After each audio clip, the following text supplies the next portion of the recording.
What's up, fight fans? Thank you, as always, for coming through. Much appreciated. Remember, hit that subscribe button if you guys are new to the channel. All right. So how did I become a boxing commentator?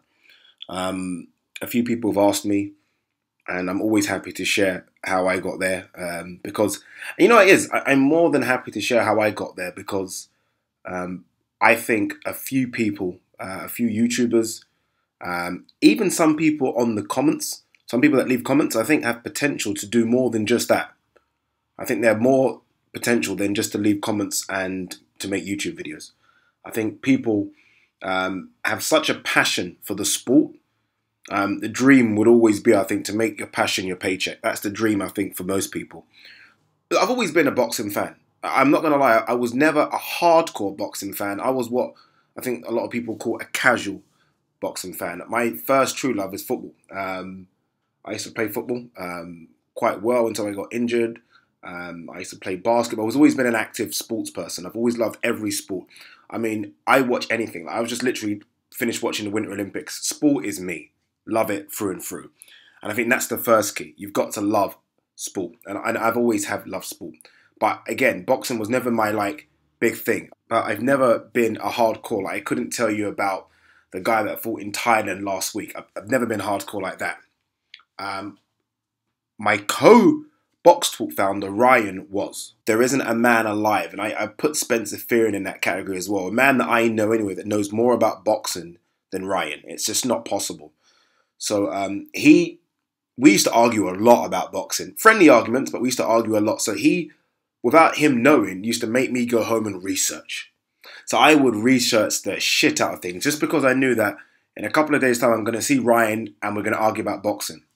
So Ryan always used to have boxing nights in his house. Everyone would go around, he'd cook some food, buy a couple of bottles of brandy, and we'd watch a boxing match and discuss it, right? You know, the good, the bad, the ugly, everything.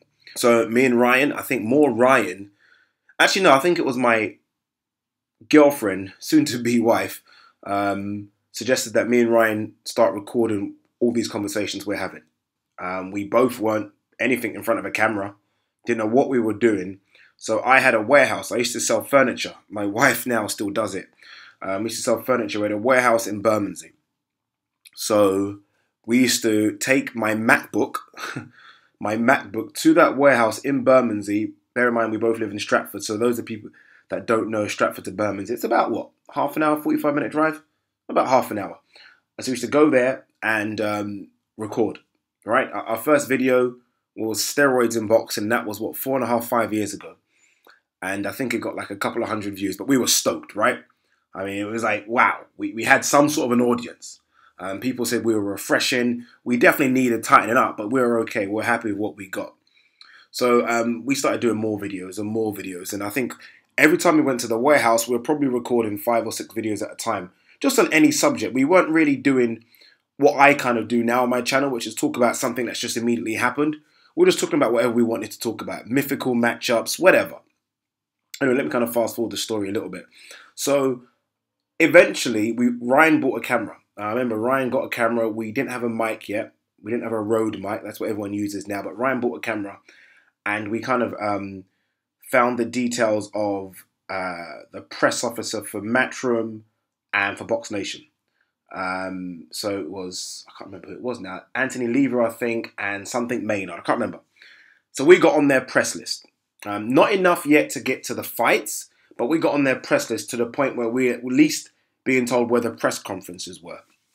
So we would have to not bunk off work, but try and book annual leave. We both worked for Islington Council at the time, so we both booked annual leave to go to these press conferences because they always happen midday, central London. So we'd have to book sometimes the whole day off. And we would go there, we would film them, that's it, and put them up on our YouTube channel and would, get a decent number. Nothing, again, we were never chasing numbers. It was always just a passion. We were seeing boxers, up close and personal. I just couldn't believe it. Unbelievable. It was an unbelievable, surreal moment. I remember the first time I saw Joshua and David Hay and Frotch. It was what the fuck is going on? It's that easy. It's that accessible. So eventually I started interviewing them. And that was tough. So again, This is why I don't discredit IFL. Trust me, when you're interviewing a boxer, IFL make it look easy, put it that way. I was stuttering. I didn't know what questions to ask. And then you watch IFL interviews and you see the kind of relationship they have with their boxers. That relationship's difficult to get. So the boxers are not very confident as to who you are, not comfortable around you, so they're not letting you in. So anyway, long story short, I started interviewing them, and our big break was when Chris Eubank was fighting Billy Joe Saunders. Yeah? Now, IFL had a problem with Eubanks at the time. So Eubanks didn't let them interview them, etc., etc. So we were literally the only camera crew in terms of a YouTuber. Actually, no, there was us and there was Seconds Out. But we were, I think, a bit bigger than Seconds Out at the time in the UK anyway. So IFL weren't there. So Frank Warren came to us and was like, oh, have you got the footage? So we had obviously the footage and they retweeted it because obviously IFL weren't there. And it just got big numbers. It got big numbers for us, that one. So we got interviews with Frank, obviously, Chris Eubank Sr., Chris Eubank Jr., and a lot of people were like, who are these kids? Who are these? Who are these new people? So our followers grew overnight. Not massive numbers, but I mean, we only had like 100 subscribers, and I think it went up to like something like 3,500 subscribers in like 2 days. I'm not joking. That crazy. And then I immediately thought that there's something here. There's something here. I didn't ever want to be an IFL or a Seconds Out or Fight Hype. I wanted to be a bit more than that. I wanted to be my heroes in terms of the guys that I follow a lot are Max Kellerman, a guy called Stephen A. Smith, and an MMA journalist called Ariel Helwani. Those are my guys. So I've watched those guys for years, and I wanted to be that. But I never thought that was possible. Never, ever, ever thought that was possible. So I started bunking off work. This is crazy. I was risking my job, but I thought, fuck it. I spoke to my girlfriend. I was like, you know what? I don't care. So every press conference that was possible, I'll just bunk off work. I'd bunk off work and I'd go and interview. I thought I've got to get an interview with Anthony Joshua. I've got to let him know who I was. And Anthony Joshua, trust me, guys, and this is probably why I'm so a bit of a fanboy to Anthony Joshua and Chisora. I'm a fanboy because those guys didn't know me from Adam. They let me in their camp. They let me interview them. Let me watch them sparring. Everything. Trust me. And let me tell you now, that's difficult to get. But I saw them, the way I spoke to them, and I was like, Anthony, can I come down? He swapped details. Come down, yeah, come down. And I went to his camp and I was watching him spar. And trust me, I have so much respect for them. So yeah, I admit, when my videos are a bit biased towards them, but it's only because you guys have to understand, I was a new guy coming through and they didn't have to give me a chance, and they did. Especially Don Charles as well, Derek Chisora's trainer. So anyway, so I interviewed loads of those guys. It's on my Box Talk channel. Check it out. Interview after interview. I would literally stalk some of the famous boxers' Twitter pages, and I wanted to find out where they were. So I found out that Amir Khan was opening up a restaurant in Surrey somewhere. I thought, you know what? I've got a camera. I'm going to Surrey. I went there, and I was the only one there that interviewed Amir Khan. The only person. No one else knew about it. And I got the interview, and I thought, my God, okay, I clearly need to do something with this. So fast forward about 4 or 5 months, and a channel called Arise News found out about me, and they asked if I could come down and just talk about Box Talk, right? Ryan isn't uber keen on going on camera, so I went myself, and I was on their show. It was early in the morning. They even paid for my cab, which was for me like what? I was crazy excited. They paid for my cab. Went down and talked about Box Talk, and that was it. Got a call about 2 weeks later asking if I know any other sports, and I was like, yeah, I'm a sport geek. And they said, would I mind being one of their sports guests on their evening shows? And I was like, what? I was like, yeah, we can't pay you. We can obviously all we pay your travel and all the time. I was like, you don't need to pay me. It was evening. It was after work. It was perfect. So I started being a guest on their show, talking about all sports, football, basketball, NFL, NH, anything. They would tell me about an hour before what I was going to talk about, and I would research the shit out of it quickly on the train. Actually, no, they would tell me about 3-4 hours before. So I got that gig, and then, so I was still doing that, obviously still doing the videos with Ryan on Box Talk, but I thought, that was the first time I think that the penny dropped, and I thought I could turn this somehow into a career. Because Box Talk wasn't paying us any money. I mean, we were just doing it for the love of it. We started selling t-shirts and hoodies for Box Talk, but again, you're talking 10, 15 quid. It wasn't anything. It didn't even cover my travel to all these press conferences I was going to. But I generally thought then, and that was about 2 years into Box Talk, that I can actually make a career of doing this. A lot of people were saying that my interview style was good.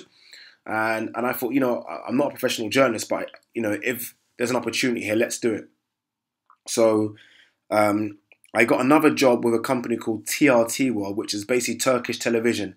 So they've got an office in London, so they would Skype me in, and I was given the job as being their boxing guru.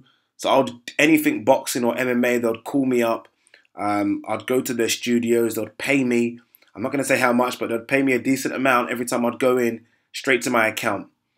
But it wasn't enough. I had the bug. Honestly, guys, I had the bug, and I thought I can do more. So I had enough sort of content to make a showreel. It wasn't a great showreel. In fact, it was the worst showreel ever. But I made a little showreel of all my stuff that I've done. So I'm talking Rise News, Box Talk, TRT World, interviewing some of the fighters, and put it together and started sending it off to everyone. I mean, everyone around the world, people. I'm not playing. I thought, look, I've got a passport. I can travel. And I told my missus that, look, I'm ready to go. Let's just get up and go somewhere. So I sent it to every sport company in India. I'm not joking. This is no joke. Australia, America, China, Africa, anywhere. Anywhere there's sport, I thought, I'm sending you my showreel. Someone has to get back to me. So I got a random email from a guy, I'm not going to say his name, but a guy that worked for ESPN Africa. I thought it was a joke. I still do sometimes. And I said, look, again, he came back to me and said, we might be interested. Let's have a conversation. And I was like, okay. Bear in mind, he's in South Africa. I'm in London, 12 hours away. So we spoke. He basically was trying to get my knowledge about what I knew about boxing. I think I passed the test. He liked the way I was speaking. And he said, you know what, we've got a boxing... I'm trying to set up a boxing thing for ESPN, almost like ESPN Friday Fight Night every week, but they're trying to do the same thing in South Africa once a month, a big boxing show to really push African boxing. We had a conversation in September, I can't remember what year, and he said it's not going to start till February. I was like, oh. I said, he ain't going to call me back. He ain't going to call me back. So I was just doing what I do and got a call back saying, okay, we're ready to go. Are you? I was like, what? What do you mean? So long story short, me and my missus were planning to move to Nigeria anyway. We moved to Nigeria. And though the commute from Nigeria to South Africa, it's still long, but it's 5 hours. Let me tell you now, they pay for my travel. They obviously pay for my hotel. And this is not bragging. I'm just trying to make sure you guys understand the opportunities are out there if you guys really want them, especially all you boxing nuts. They pay for my car. They pay, this is for when I land there, car hire. Obviously, I get paid a wage. Let me not pretend. Live boxing commentary and all the other stuff I have to do with it in terms of the build-up, hyping up the press conferences. This is why when I watched these videos and commentating now, I've got some sort of degree of understanding of what they're doing. It's the hardest thing I've ever done in my life. As soon as they tell me, Ade, you're going live in 5, 4, I can't breathe, people. It's that difficult. But you know what? I wouldn't change it for the world. Obviously, I've made this kind of short, what says 15, 20 minutes still talking. That I could explain it in further detail, but what I'm trying to basically explain to you guys is you can do it. If you really want it. And as I think there's a few YouTubers out there and a few boxing nuts that leave comments. If you really want it, there are opportunities out there. Don't get me wrong, I had to work bloody hard in order to get where I am. But it didn't cost me anything.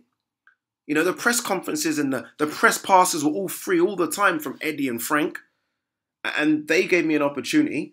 I interviewed all of them. I've interviewed Barry Hearn. I've put work in, but now I'm starting to get some rewards from it. So guys, that's my story. I kind of made it a shortened version, but that's my story, how I went from literally working at Islington Council to where I am now, which is a boxing commentator for Kwesi ESPN.